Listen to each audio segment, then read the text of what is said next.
মা। হ্যাঁ, দুপুরের জন্য কি কি রান্না করব? দুপুরের জন্য কি কি রান্না করবে আমি বলে দিচ্ছি। মাছের মাথা দিয়ে মুখের ডাল করবে, আর মাংস করবে, খাসির মাংস করবে, ঠিক আছে? আর 5 রকম ভাজা করবে, আর শুক্তো করবে, ডিম গুনা করবে, আর ইলিশ মাছ ভাপা করবে। আর আর তুমি একটা কাজ করো, কাতলা মাছ আছে, ওই কাতলা মাছের একটু কালিয়া করবে, ঠিক আছে?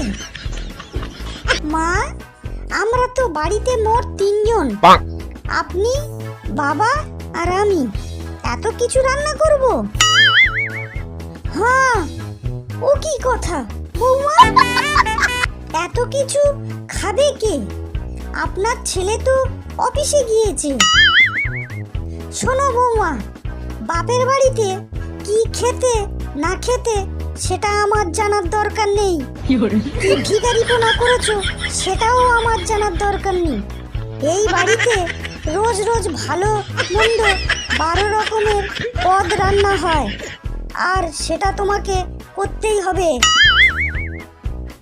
হে ভগবান, কি কিছু ভুল বলে ফেললাম? যদি তুমি এত রকমের রান্না করতে না পারো, তাহলে এই বাড়িতে বিদায় নিতে পারো। না না মা, আমি এখনই রান্না চাপিয়ে দিচ্ছি, এখনই করে দিচ্ছি। দেখে শুনে ছেলের বউ খুঁজেছি, ভালো মন্দ রান্না করে খাবে বলে তো করবে না।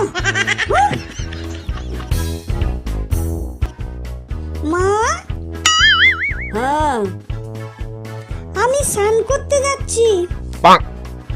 এখনই স্নান করতে যাচ্ছ? সব কাজকর্ম সারা হয়ে গেছে?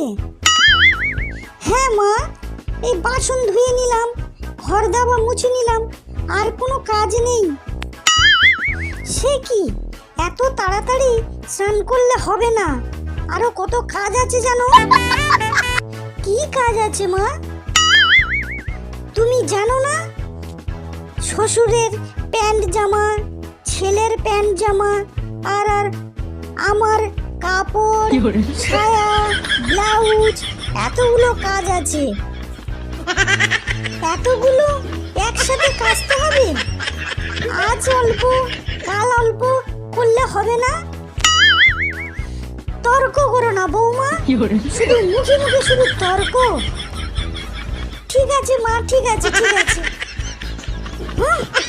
দেখে শুনে বউ এনেছি বসে বসে খাওয়ার জন্য।